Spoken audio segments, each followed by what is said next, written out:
Italian Football Podcast. Hello everybody and welcome to the Italian Football Podcast. For those of you who don't recognise me, seeing as I've had my first clean shave in about 10 years, I am Carlo Garganese and I'm on my own today. First of all, apologies, slight change to our programming, and initially had planned to bring Romeo Agresti on to the show for a Juventus deep dive, but Romeo has, unfortunately, he's had to postpone due to some unforeseen circumstances. So instead, we will do that show in the coming weeks at some point. But instead, I'm going to talk a little bit about the Italy national team, do a little state of play ahead of the World Cup playoff draw next month, as it's now, 99.99999999999% chance that we're going to be in the playoffs. So I'm going to tell you all about how it will all work, who we could meet, seedings, when we're going to play those matches, who we want to avoid, and then talk a little bit about Italy, how we're looking under Gattuso, how I think we should line up for those playoffs, the team that I would select, talk a little bit about the formation, the players that should play, the players that shouldn't play, some strengths and weaknesses, the good and bad that we've seen so far, and kind of let's talk a little bit about it and try and get a little bit of positivity, shall we say, ahead of those playoffs in March. So yeah, let's talk about Italy today. To start off with, first of all, let me just give you a state of play and explainer of where Italy are with regards to World Cup qualification. So we're in Group I, 2 games left. We are second with 15 points from 6 matches, so 5 wins and a defeat to Norway, of course. Norway are first with 18 points, maximum points from their 6 matches. Now, the key point is that only the top team in the group qualify automatically to the World Cup. Second place goes to the playoffs, the World Cup playoffs, which I'll explain in a minute. Now, Italy play Moldova away next, while Norway play Estonia at home. So those are expected to be easy wins for both Italy and Norway. That leaves the final game of the group between Italy and Norway. If Italy win that game, then Italy go level on points with Norway. Now, the tiebreaker in World Cup qualification is goal difference. Unfortunately, as we sit here, Norway have a goal difference of plus 16 on Italy. So the only way that Italy can come top now is either we win both of our games and Norway somehow slip up at home to Estonia, which I think we can safely say is not going to happen, or Italy win both games and we hammer Norway to overturn that goal difference. Now, as it stands, if this is the goal difference going into that final game, Italy will need to win by 9 goals against Norway. So again, that's not going to happen. So Italy are, we can say now 99.99999999999% that Italy are going to be in the playoffs. We're going to be going to the playoffs. Norway are going to be going straight to the World Cup. I think their first World Cup since 98, I believe. So a long time for them. So let me now explain to you how the playoffs themselves will work. The draw is on Friday, November the 21st. Remember that date. Now, the 12 group runners-up from the UEFA World Cup qualifying enter the playoffs, along with the 4 best ranked group winners of the 2024-25 Nations League who did not finish first or second place in their World Cup qualifying groups, if that makes sense. So there'll be 16 teams in total. These 16 teams will be drawn into 4 playoff paths, and they will in each path, they will play a single leg semi-final on March 26th, and then a single legged final on March 31st. The winner of each path goes to the World Cup. So there's four spots up for grabs, basically. Now, to go into a little bit more detail of the draw, there'll be 4 seeded teams who will be the 4 highest ranked teams who finished in the top 2 of their World Cup qualifying group. Now, these 4 seeds will be drawn for the semi-finals against the 4 teams who made the playoffs via the Nations League. And these 4 teams that made it via the Nations League, remember, did not finish, will not have finished in the top 2 of their World Cup qualifying group.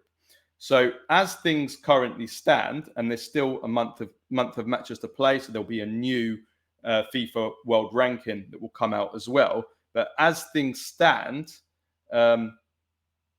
Italy will be seeded, and that's guaranteed. We're going to be seeded for the draw. The other seeds as it stands are Turkey, Ukraine, and Poland. All these 4 teams will be seeded. I think Turkey are definitely safe as a seed as well, whatever happens, assuming that they finish second. There's still a slight chance they could finish first in their group, but they're likely to finish second. So those are the 4 seeded teams: Italy, Turkey, Ukraine, Poland, as it stands. Now, the teams who Italy could currently meet in the semi-finals, so these are the 4 Nations League teams, are Sweden, Wales, Romania, and Northern Ireland. So that's as it stands. Remember, this could change depending on where teams finish in the group and everything else. Now, Sweden, out of those 4 teams, Sweden are certain to be one of these 4 teams. They're certain to be one of Italy's 4 possible semi-final opponents, because they cannot finish in their top 2 of their World Cup qualifying group anymore. It's impossible, mathematically impossible for them to finish in the top 2. That means that they can't be in the first, second, or third pots, and therefore they will go into the 4th pot with the Nations League qualifiers. So Italy have a 25% chance of meeting Sweden in the semi-finals. We'll have to wait and see once the World Cup qualification groups are finished in November, who the other 3 will be. But at the moment, those are who they are: Sweden for sure, Wales, Romania, and Northern Ireland provisionally. Now, the second seeds, again, as we stand now, are Czech Republic, Hungary, Slovakia, and Scotland. And the third seeds are North Macedonia, Albania, Bosnia and Herzegovina, and Kosovo. Again, if the FIFA rankings change, that could change. But these second seeds will play against the third seeds in the semi-finals. Okay. There will then be a separate draw on November the 21st to see who is at home for the final. I should just stress again that Italy will be at home in the semi-final. The seeded teams get home advantage in this one-legged semi-final. So Italy 100% will be at home in the semi-final, whoever they play against. But when they do the draw for the final, and the final will be between the winners of these 2 semi-finals. So the winners between Italy in the first pot against the team from the 4th pot, and the winner of the second and third pot matches. Okay, if you're still following me. But the final, who plays at home in the final, there will be a separate draw for that. Those of you that can remember the 2022 World Cup playoffs, they remember Italy were at home against North Macedonia in the semi-finals. That was already decided because Italy was seeded. But for the final, there was a separate draw, and Italy actually got drawn to play away against Portugal in that final. As it's happened, we didn't actually make it to the final, but we would have been away to Portugal in that final. So that's a flip of the coin to see if we make it to the final, whether we will be at home or away. So who do we want to avoid? For the semi-finals, there's one team that stands out above all the rest. I think everybody will agree that we want to miss Sweden in the semis. They are, if you look through their team and their squad, they're stacked with some brilliant players. I mean, they've got Alexander Isak and Victor Gyökeres in attack. You've got 200 million worth of talent just from this summer alone there. But you've got Elanga, also went for big money. You've got Hugo Larsson, you've got Isaac Kean at the back. Lindelof has got experience. This is a team with some quality players. They've had a disastrous qualifying campaign under John Dale Thomason, but he's now been sacked.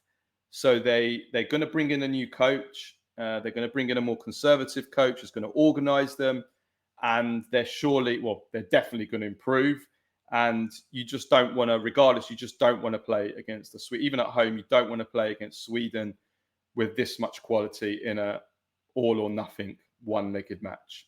You really are, you're playing with fire. So we want to avoid them. We'll see who the other teams are. I think the other teams, Wales, Romania, Northern Ireland, I think they're all kind of around the same level. I don't think there's a huge difference between who we get from those three teams. In an ideal world, and we shouldn't really be begging like this, but this is where we're at now after 2 World Cup failures in a row. In an ideal world, Romania and Northern Ireland finish second in their group, which they still do have a chance. It's going to be very difficult for Northern Ireland to finish second in their group. Romania have more chances to finish second in their group because they're 3 points behind Bosnia and Herzegovina, who are second at the moment. Those two teams play against each other in the next game. So if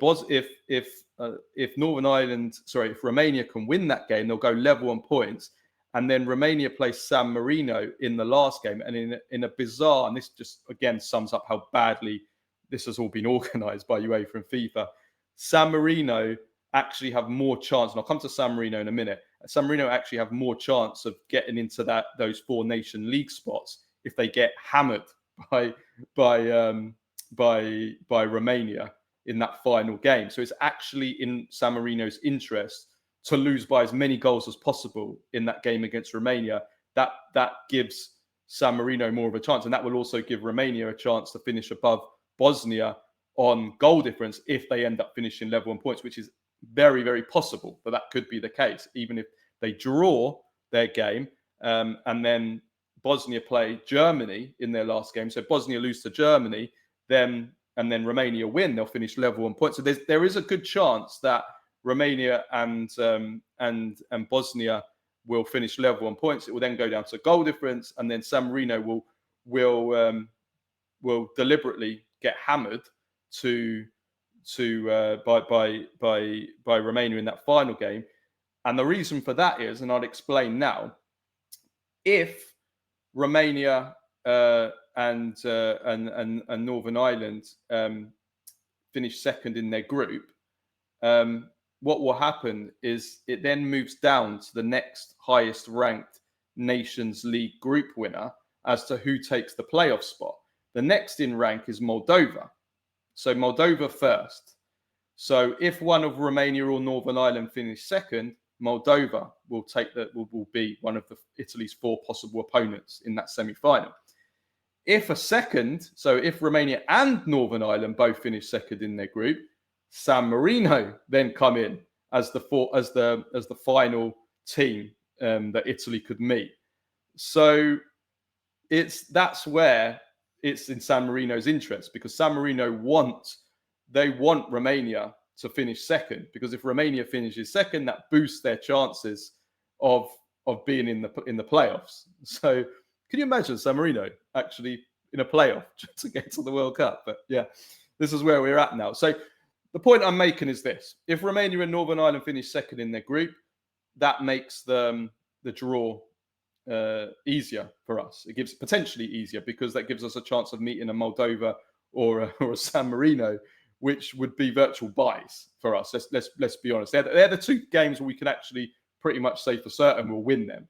If not, then they're harder games against Romania and Northern Ireland. We shouldn't be worrying about this. I know. I can already read the comments. We shouldn't be worrying about beating Romania and Northern Ireland at home. But if we can make it easier for ourselves, let's make it easier for ourselves. Wales actually are playing against North Macedonia for that second spot, and North Macedonia are there at the moment, but there is a good chance Wales could overtake them. So if Wales go into second, it will be North Macedonia who who will be one of these four teams. So those are the possible teams it could be. But obviously, it could become easier for us if a Moldova, if a San Marino, and even probably a North Macedonia, probably a weaker team than Wales, I would say, on paper. But there's the history angle. We lost to them in the 2022 World Cup playoffs. As for the final itself, in terms of what we want, I think the important thing is that we play at home. That is the key part of the draw. We're at home because it's a one-legged game and it's 90 minutes. And you want your home fans with you. If you're going away, whoever we meet away in that final, and I think I've read out who those teams could be. Let me remind you who the teams are that we could meet in the final. The teams we could meet in the final are Czech Republic, Hungary, Slovakia, Scotland, North Macedonia, but it could be Wales, Albania, Bosnia and Herzegovina, but it could be Romania, and Kosovo. Serbia have a chance of potentially overtaking them, but difficult for Serbia. Whoever we play out of those teams, yes, we should beat them, but I don't want to be going away, in a full stadium. Their fans it's going to be like a cauldron. It's going to be horrible, So I think that the most important thing is we're at home. We've got our fans behind us. We make sure we play that game at San Siro or at a stadium where our fans are really going to be, are really going to help us. Then with the opponent, as it stands right now, I think, look, Scotland, don't want to play them, especially away from home. They've got some quality. They've got players that play in Serie A that know us. Hungary are dangerous. They've got the Liverpool players. They've got some quality. Czech Republic, could be dangerous. Serbia have quality if they make it, but as it stands, they're not there. I would say those are probably like the key ones to avoid. I would say I don't want to play any of those teams. Slovakia not easy either, but yeah, I would say as it stands, Scotland, Hungary, Czech Republic. Scotland and Hungary maybe slightly more than the others I want to avoid. The good news, though, the positive news is we can't meet Turkey. Turkey, I would not fancy us against, I'll be honest with you. They're guaranteed to be seeded if they finish second, and if they finish somehow overhaul Spain, Spain would be seeded anyway, so we can't meet Turkey. The same for Ukraine, who are currently seeded as it stands, and who we were lucky to avoid in Euro qualifiers. That would be a neutral game, even if we were away against them. If you remember, same thing we were in the Euros. We were lucky there. So yeah, we can't meet those two teams. So we're protected as a seed a little bit more than we were in the 2022 World Cup, when we could have met, we could have met Portugal in the final, which was just insane. The other positive, Greece are out altogether. They could have been dangerous, especially away from home. They've got some quality, but they're out. They can't qualify. And Serbia, difficult for them to make the playoffs now. They're 1 point behind Albania with 2 games to go. But one of Albania's games is against Andorra. So they win that. That's plus 4 points. That's the next game, I believe. And Serbia's next game is away at England at Wembley. Okay, England have already qualified. They're already top. Nothing to play for. But, England at Wembley, Serbia are going to probably have to beat England at Wembley in order. Otherwise, I think that's probably it for them. So, yeah, I think that's going to be difficult for Serbia. Now. So if they're out as well, that's good news for Italy, because, again, you don't want to be playing. They've been in horrible form, but they've, again, like Sweden, they've just sacked their manager. So, yeah, that could be good news. So that's the draw, really. Let me know in the comments, who do you want to play? Who do you want to avoid? You're probably all going to shout at me, it's Italy. We shouldn't be worried. We don't deserve to be going to the World Cup if we don't beat these teams. Yes, I know that. I know. But we haven't been to the World Cup for the last two tournaments. I just want to get there. I don't care how we get there, to be honest. If we win 1-0 against San Marino with a last-minute penalty, I'll take it right now, to be honest with you. But let's talk about the state of Italy right now. Gattuso's 4 games in charge. He's won all of them. Not obviously played very strong opposition, but let's debate a few of the key talking points ahead of the playoffs. First of all, the formation. Gattuso started to settle on a 4-4-2 to start with. He then tried out a 3-5-2. I think the results are conclusive. And all I want to say is just please, no more 3-5-2. No more 3-5-2. I cannot take watching Italy play 3-5-2 anymore. I want to gouge my eyes out if I see them play 3-5-2. Mancini tried the 3-5-2. Spalletti tried the 3-5-2. Now Gattuso's tried it. It doesn't work with this Italy. It just does not work. I don't care. These players play 3-5-2 at their clubs. With the Italy national team, it's conclusively proven that it's a total mess, the 3-5-2. Much, much more of a mess than it is with a back four. And yes, it's not looked good with a back four either, but with a 3-5-2, it is just horrific. It's awful. It's horrible. There's no balance. There's gaping holes all over the team. The gaps between the defense and the midfield and the attack, it's just painful to watch. There's just no cohesion. There's no connection between the departments, between the team, there's no unity. There's no understanding between the players. There's no patterns of play when they play a 3-5-2, and they don't seem to be able to work their way up the pitch. There's no interchange. There's no triangles. It's just horrible. It is absolutely horrible. But most importantly, the managers for Italy that are used the 3-5-2, and in particular Spalletti and Gattuso, do not know how to use a 3-5-2. They don't know how to use a back three. It's not their system. Managers have to play. Yes, you have to adapt to your players, but if the manager can't adapt to a formation because he doesn't know how to use a formation, he can't use that formation. It's as simple as that. I can't believe that managers at this high level, and I mean, Spalletti, I don't know, I'm very surprised did this, but managers at this high level, if you don't know how to use a system, do not use it. It really is. It's just as simple as that. Gattuso doesn't, like Spalletti, does not know how to use a 3-5-2 because he never used it really in his career. Well, he may have used it, but he not used it successfully in his career. And Gattuso even came out and said before this game, the last game, that he hates the 3-5-2, and yet he still used it.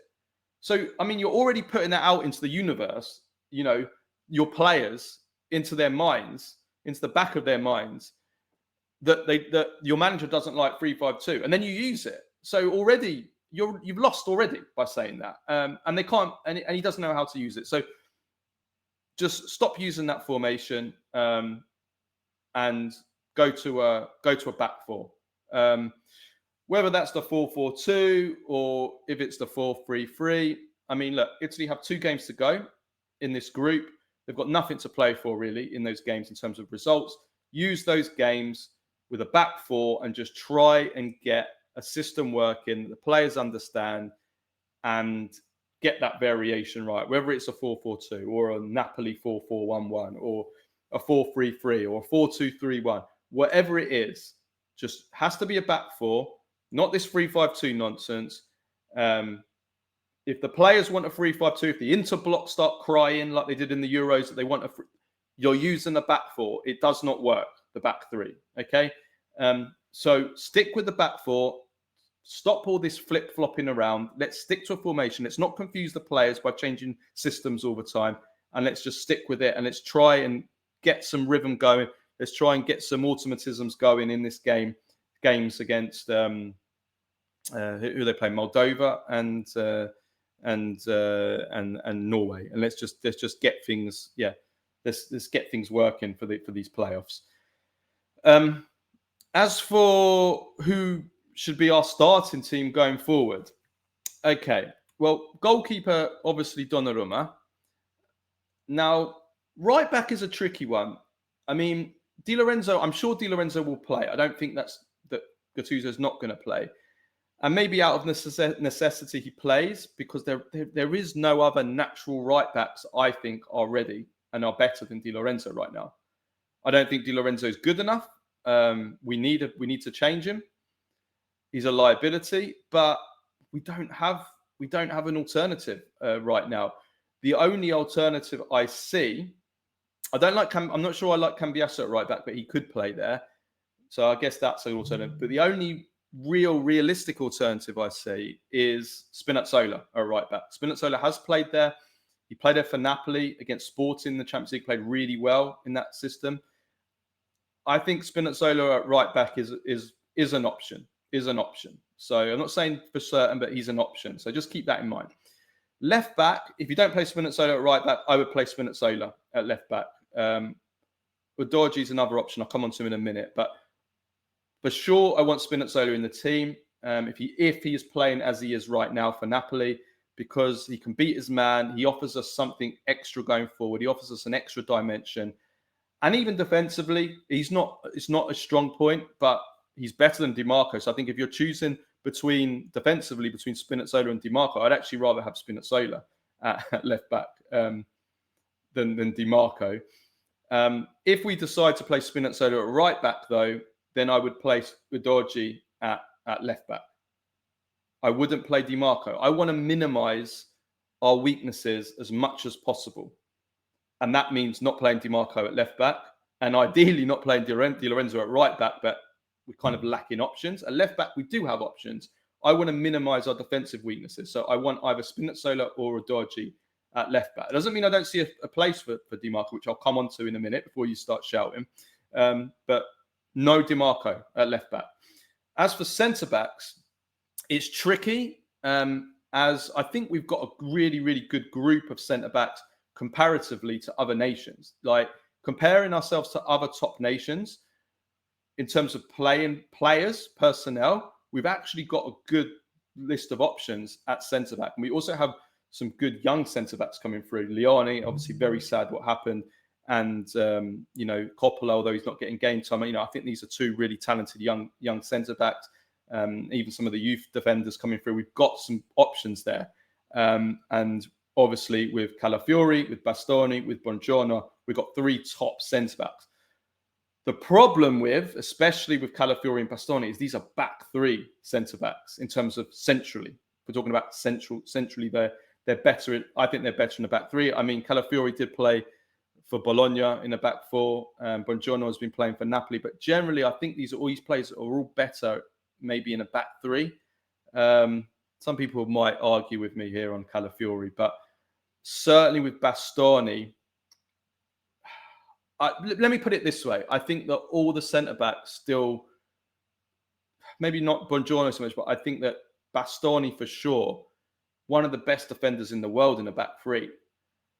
But shoot me, I think he's unproven still at the top level in the back four. That's not his fault.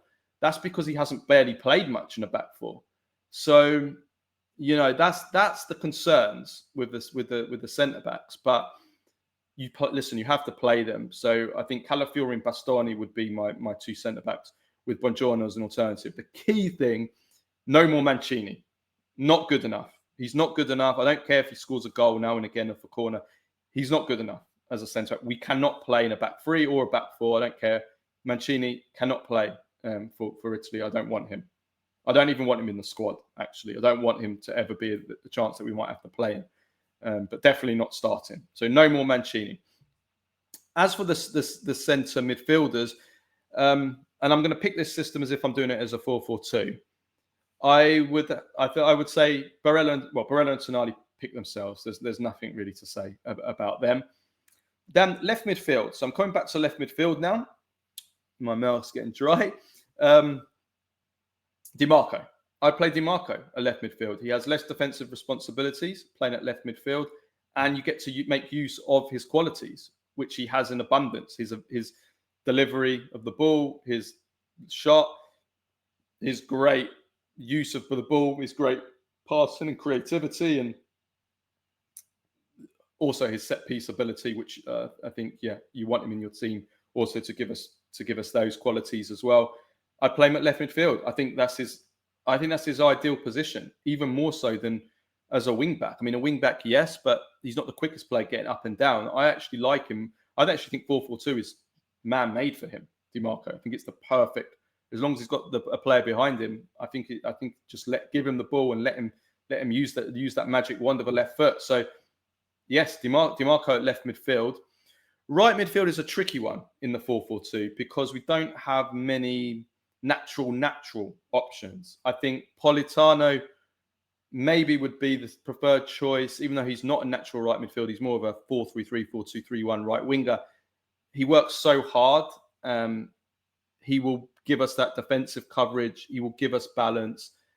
He's generous. And I think that I'd probably go with Politano, but we do have another option, and that's Cambiaso. Cambiaso, if he can just start being a bit more consistent. He's been horribly inconsistent. He's been disappointing for the last year. He was really, 2024, he was really building up into a really, looked like he was going to build into a top player. And it's been really disappointing. Yeah, I haven't given up on him. I still have some belief in him. Hopefully Gattuso can bring it out of him. But yeah, I think Cambiaso is an option as well. The good thing about Cambiaso is that he can invert into a centre midfielder. Yeah, I'll talk about that after. Orsolini is too attacking for me. If you're playing against a really weak opponent, like we get Moldova or San Marino in the semi-final, fair enough, that's fine. Play Orsolini, no problem. But you're playing against an even half decent team. You can't have Orsolini playing.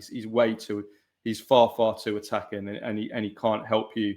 He works hard, but I just don't think I think Politano, I trust him more defensively, kind of like what he does off the ball more than I do Orsolini. So I don't think he's an option there. Not from the start. If you're chasing the game, maybe. The concerns with the 4-4-2 is versus better teams, will we get overrun and outnumbered at centre midfield with only two central midfielders, as good as Barella and Tonali are? And I think that's a valid concern. I think that, yes, we probably against the very, very best teams, we probably will. A way around that is, we get, like I said, if Cambiaso plays, he could invert into that's one of the good things that Thiago Motta did with him. He managed to invert Cambiaso. He's very unorthodox, atypical kind of player, and he could create a three when we need it. And even DiMarco, I think, is capable of doing that. I think in possession, on the ball. I think DiMarco's so good on the ball. He rarely gives the ball away, even in tight spaces, that I think that if we're in possession of the ball and we need to create a three to try and control the play in the center of the field, I think DiMarco could invert. I do. The issue with DiMarco is off the ball. Forming a three off the ball and doing that work, that pressing, creating that solid unit that's going to be disciplined. No. But then again, I'm not even sure Cambiaso can do that. He's passive and switches off. He's from the Di Lorenzo school of switching off and being passive.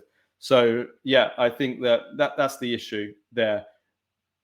Or the other thing you could do is you could stick Barella at right midfield and bring in a Rovella or Locatelli at centre midfield. The problem there is you probably weaken your centre midfielders. So I think, look, whatever we do, whatever system, whether we play the 4-4-2 that I'm suggesting here, or whether we go 4-3-3 or 4-2-3-1, there's no perfect solution. Whatever system anybody comes up with, we're going to have a weakness somewhere.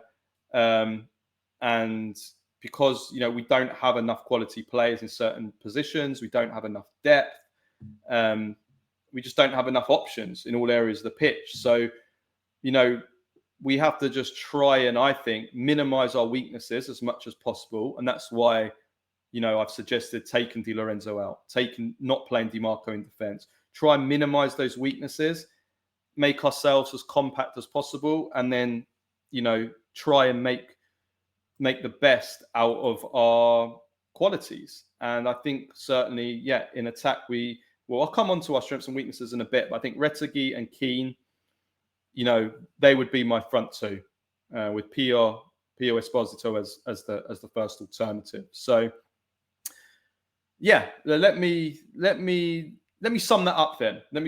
So, The Italy team that I would pick to qualify for the World Cup would be 4-4-2, Donnarumma in goal, Spinazzola right back, Udogi left back, Calafiori and Bastoni centre backs. Then I would have Di Marco left midfield, Politano or Cambiasso at right midfield, Barella and Tonali at centre midfield, and then Retegui and Kean. I don't want no more Di Lorenzo. I don't want no more Di Marco at left back. I want to minimise our weaknesses there. No more Mancini in defence. No more 3-5-2. That's for sure. Just play a formation. The manager knows, balanced, organised. Let the firepower of our attackers do the rest, and let's get to this World Cup. That's what I think. Because I mean, we do have some strengths, and we need to try and put ourselves in the position to make the most of our strengths. And our strengths are now, as Nima said after the Estonia game in his post-match, that we have goals in our team now, or we have firepower in our attack, let's say, or in our strikers, let's say. Moise Kean, the number of goals he's been scoring, he's improved so much in the last year, even though he's only playing at, for Fiorentina, he's only playing at a kind of Conference League level. He's, we've seen kind of what he's done for Italy, even against the bigger nations. He's I believe in him. Retegui, top scorer in Serie A. And I mean, you look at some of the goals he's been scoring for Italy, he's a real killer.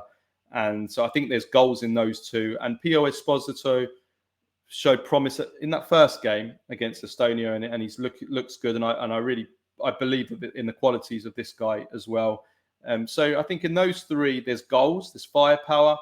Raspadori, definitely don't start Raspadori. I don't want to see him starting games, but off the bench, he can be useful. And when you've got the likes of someone like Scamacca, who won't even get in the squad probably, I think that we're now starting at least to produce some strikers and have some goals in our attack. And I think that in past playoffs, we've not had goals in our team. And that makes it easy for the smaller teams, the teams that we're expected to beat, makes them easy for them to stifle us, to set up, be organised, and we don't have any threat in attack. We're still lacking creativity. We're still lacking those attackers that, like we had, the number 10s, or we're certainly lacking outside attackers, no doubt about that, which is probably another reason why I'd maybe go 4-4-2 rather than 4-3-3, because if we're going to play 4-3-3, you really need to bank on your wingers being able to beat their man, to go past their man, to create overloads, to stretch the pitch, to create for your one number 9. And I'm not sure that we have our wingers are that enough quality. Whereas with the 4-4-2, at least we've got 2 attackers there, and if you give them the service, you put in good crosses, they can hopefully do something. So that's probably why I'm actually, and it's the most Prem-faced formation ever, 4-4-2, Mike Bassett. But, it's, I think maybe some kind of variant of the 4-4-2, at least to get us there. It might be the safest option right now. We'll see. But, the spirit, I think, is something else that hopefully can be a strength for us and has been a positive under Gattuso. He's brought back some fight. He's brought back some pride, some spirit. But that can only take you so far. It can only take you so far before it disappears. And once it disappears, that spirit and that fight goes with it. And we've seen that with teams, like with Juventus. I remember under Thiago Motta, people saying, they've got all this spirit. They never lose. They always fight, and they make sure they get late equalizers to not they've got that fight. And then they were saying the same about Tudor this season. Look at the late goals they've scored, late goals against Inter, late goals against Borussia Dortmund, but at the end of the day, that's unsustainable. That spirit is important. Don't get me wrong. It's important when you've got the quality and the performance to go with it. But when you've only got spirit and you've got and you haven't got, not showing the quality, and you're not producing the performances, that spirit is not sustainable when it runs out. And in the end, what happens is what's happened to like Juventus under Motta, and what's happening in probably starting to happen under Tudor now with 5 draws in a row. The spirit can't make you win, can't make you keep winning. So the spirit is good, but we need the quality. And the other strength is, look, Donnarumma. I mean, he's not really had a great qualification campaign, to be honest with you, but in one-off games, when it matters, in tournament football, when there's a risk, who knows? It could go to penalty shootout. Hope not, but one of the semi-final, the final could go to a penalty shootout. He's a match winner, and I think he's just made for knockout football. So if we play badly, we're probably going to have to rely on Donnarumma, and hopefully he can save us. So, I mean, we've got those are probably like the positives or the strengths, let's say, things going in our favour. As for kind of like what we need to sort out before the playoffs and what is a weakness right now, I've spoken about some of these things already, but the defence is a mess at the moment, structurally, more than anything else. As I said before, our centre backs, most of them are great as back three defenders, but they're all, some of them are unproven in back fours, and I don't think they're playing well as a unit at all. These defenders, they're not. There doesn't seem to be any great chemistry at all between the defenders. I think the record, organisational. Hopefully, Gattuso will improve that. But conceding goals off corners and mistakes, and the off the ball structure defensively, when Italy are in I think the correct term is rest defense, I think is what all the Twitter wankers call it. It's when basically what it means is when you're in possession of the ball, having your team set up in a state that if you then lose the ball and it gets overturned, you're not left open and vulnerable. And this Italy team under Gattuso still so vulnerable that when the ball gets overturned, on the transition, they're so wide open on counters and so structurally, they're not well organised at all. That needs to improve. They need to get some kind of organisation, structural, and the chemistry just with the back four or the back line. Full stop. It needs to be better. Big teams, better teams will murder us with some of the spaces and lack of structure that we're seeing defensively as a team, but even more so as a back line. The right back, we need a right back. Like I said before, Di Lorenzo is not good enough anymore. It's a clear weakness. Every opponent exploits it, even the weaker opponents like Estonia. They expose it. One-on-one, he gets done all the time.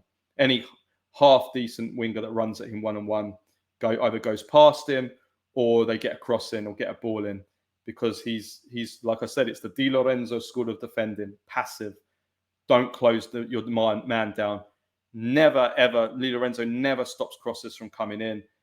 On the ball, he's excellent, and he understands the game tactically in terms of positional play.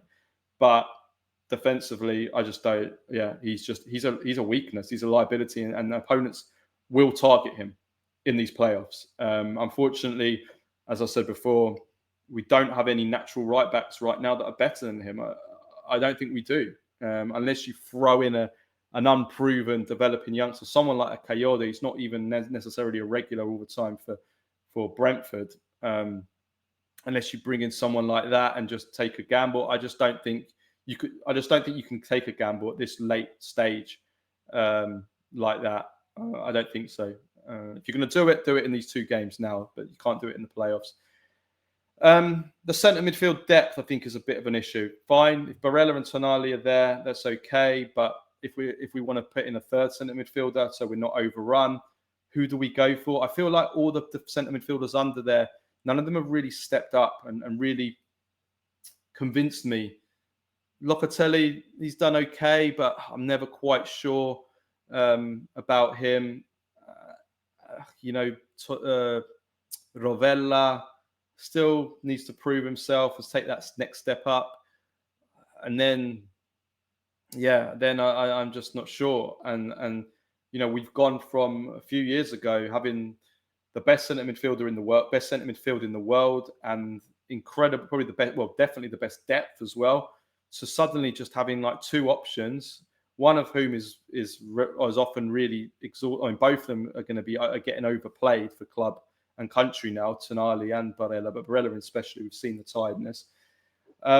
So yeah, like we need to just pray that those two are fit, but also, you know, we have to accept that they're going to have games where they're going to be tired because they're playing too much. And yeah, a little bit worried about the lack of depth at centre midfield.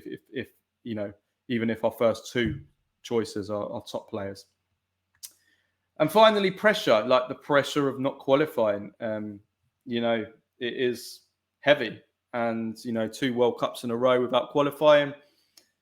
You know, it's a lot on these players, and the weight of the nation and the media. And I think Nima said in past episodes, it's become so poisoned, the atmosphere, and yeah, it's a lot to take, and we just got to qualify. I don't care how we do it, and we just need to qualify it. 3 World Cups in a row is not an option.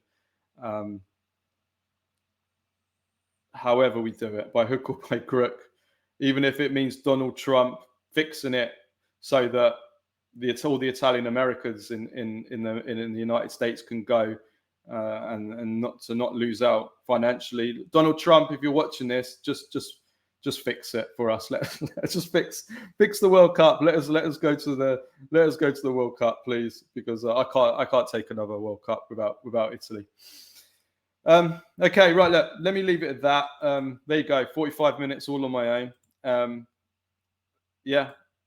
The next time you'll hear from us will be about Italy. Will be in November, before those 2 kind of dead rubbers now, ahead of the World Cup playoff draw on November the 21st.